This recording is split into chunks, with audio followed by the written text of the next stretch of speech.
Okay, I think I'm obsessed. Let me show you.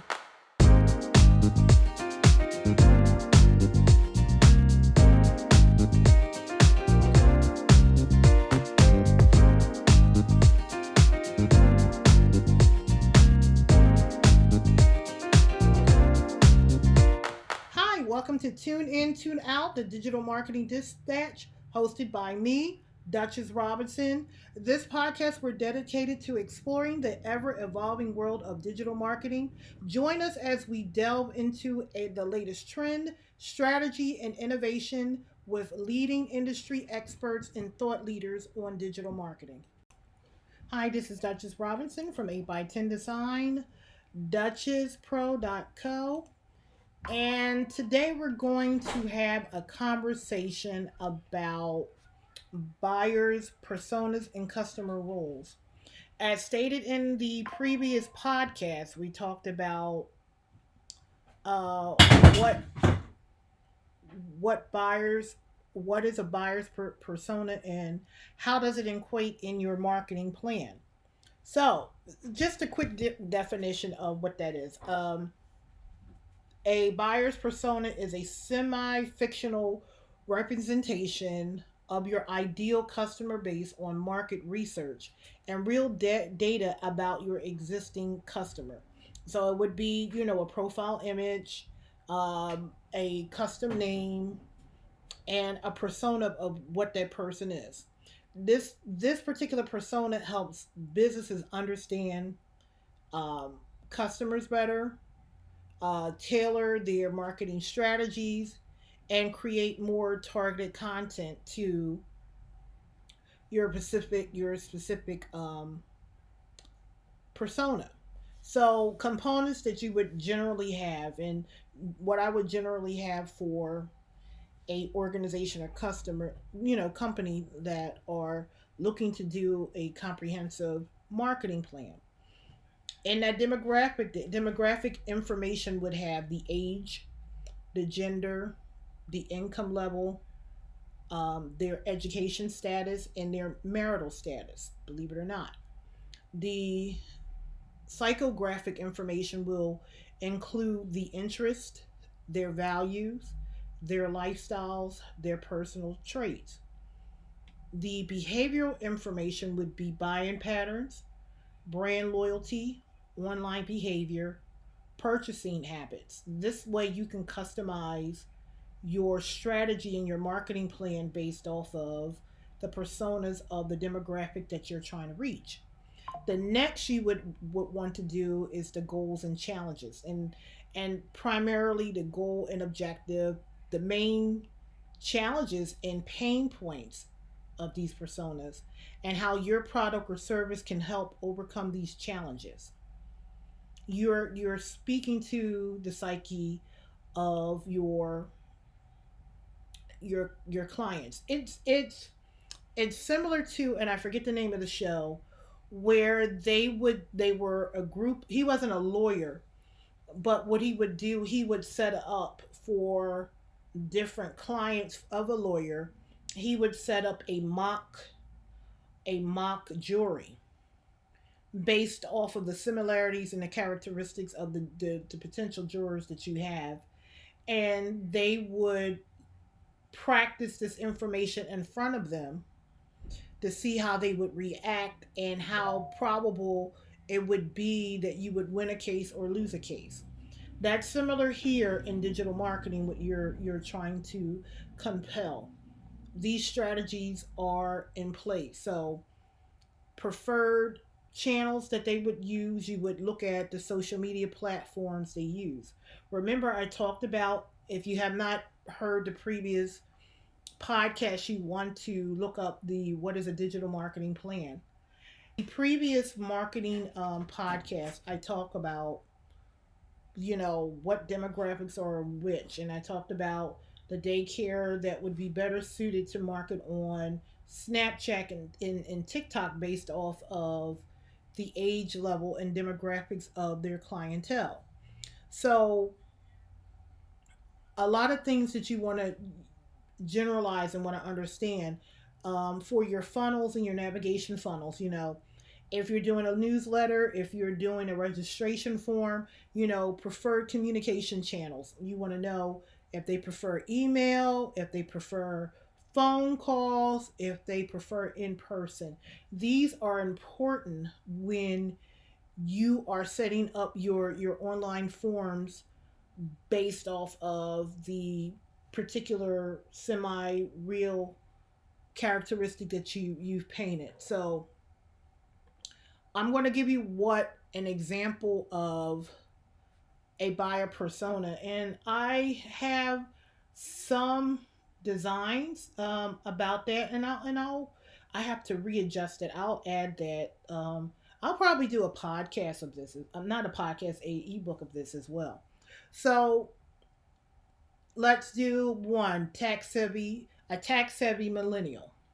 So the demographics of that tech savvy millennial, age 25 to 35, college educated, middle to high income, single or race recently married. The psychographics of this persona is interested in the latest technology, values innovation and efficiency, and is environmentally conscious. The behavior of this persona prefers online shopper, follows tech influencers, frequently uses social media. Sound like me, but younger. Goals and challenges: want to stay up to date with the latest gadgets, looks for value for money, concerned about data privacy. That's me all together. I am constantly looking to see what information about mine is leaked online. And so if your business or organization can help me with that, that would be good. And the preferred channels that they use, and this is understanding the persona and the characteristics of the people you're trying to reach. Listen very carefully. The preferred channels that they prefer to use is Instagram, Twitter, tech blogs, and email newsletters. Remember what I just said. I'm going to go to the second persona, which is a health conscious parent. Demographic 35 to 45, married with young children. Oh no. Middle income, some college education. Psychographics values health and wellness, prioritizes family and well being, active lifestyle.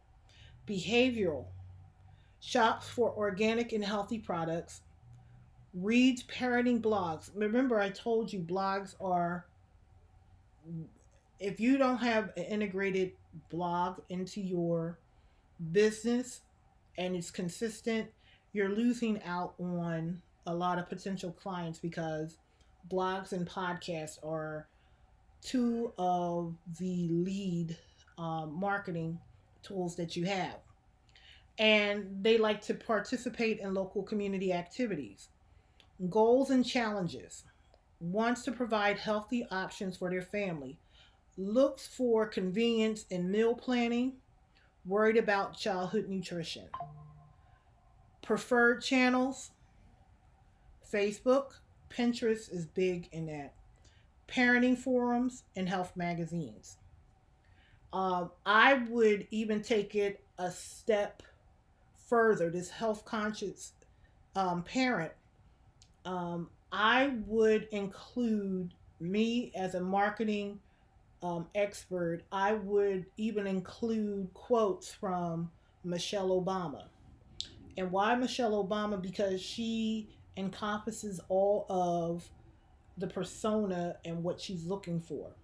And I don't care if she is a whatever political party, those things resonate with that persona. Health conscious, bringing it to the school, news on that. So if we go into the consumer roles and the definitions, consumer roles refers to the different roles individuals can play within the buying process in a business context. Understanding these roles help businesses identify who influences the purchasing decisions and how to target their marketing efforts effectively. So I'm going to go in common customer roles. The initiator, this the person who first suggests or initiate an idea of buying a particular product or service.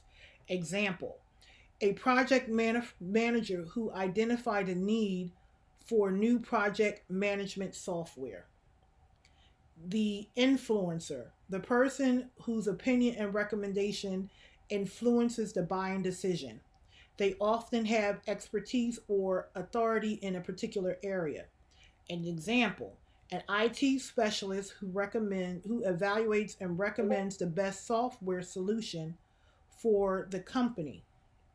I am one that looks at all of the data when it comes to doing what's best for my organization or my clientele. And one of the main things that I look at is, like, if I'm doing web development, I'm always cautioning the clientele which hosting service based on their persona, based on their profile, that I have already connected to them. And sometimes they go off script and then they find out, okay, you were right. But more than likely, and why it takes more time for a person like me versus somebody who you just want to put together a quick Wix website. People who do that just want the they just want to be have the information, and or they don't have the budget, or they don't have the understanding of the importance of having a proper digital uh, profile, marketing profile. So I, in particular, and this is just, based off my opinion, I don't like using GoDaddy's hosting. And a lot of my other people who deal, and if you're hearing that in the background, that's my Discord. So yes, you can send messages back and forth in my Discord, and I'll put it in my description of this podcast if you have any questions. And so I found that by experience over and over again, it slowed my website, and then they always had data breaches of my information. And then three, there were undisclosed malware into my hosting account. And what I found is they know that, and they'll charge you an arm and a leg to clean it out. But I've already knew how to clean it out. Instead of going through those things, I just stopped using their hosting altogether. So now I give a disclaimer to an organization if they're saying, I want to use GoDaddy, I've been using GoDaddy, and I would tell them, if there is an issue and I build a website on this platform that you have, understand that you assume the responsibilities of if it's hacked or anything else. I am not going to arbitrarily go in and clean out the malware, and I've already told you this is what this hosting client has done to myself and many other clients that I have. And I'm not going to say allegedly because it did happen. So at this point in time, there's a disclaimer, you can use it, but I'm not responsible for that, and that's another fee. So that's where the influencer, the decision maker, the person who ultimately make the final purchasing decision. This person holds the authority of approval to purchase. Example, the CEO who approves the budget and makes the final decision on purchasing new software.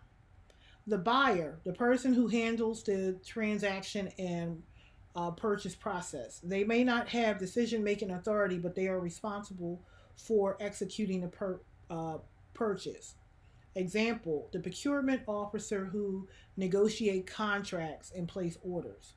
The next we want to talk about is the user, the person who is actually using the product or service. Their feedback and experience can influence future purchasing decision. That's what I talked about in the previous marketing plan, why it's important to engage with any customers, whether it's negative or positive, because they're a negative situation and a negative um, issue can allow a future purchaser to see what that person had to say and the valuable information that you provided about that and how you're willing to help them. Because sometimes, a lot of times, I have an Etsy account and I sell digital products, and I'll get, 5 days later, I didn't receive my product in the mail. And that would be on left on a review. It started out as a bad review, not understanding, that it's written there. This is a digital product, nothing will be shipped. So I politely go and say, I understand, and this is a part of your communications portion of your marketing plan and your overall goal. I understand you're having an issue with the product, but you understand that this is a digital product. Nothing will be or should be mailed to you. It is digital. Please look in your downloads, or I will give them descriptions to go and look for the downloads. And more than likely, if they don't change it and are just frustrated, someone who's looking at that negative review can say, oh, this person didn't know what they're doing, and now I know what to do based off of that because I'm having the same issue. And they discussed it. And if I have any questions, I have confidence that they will respond to my situation.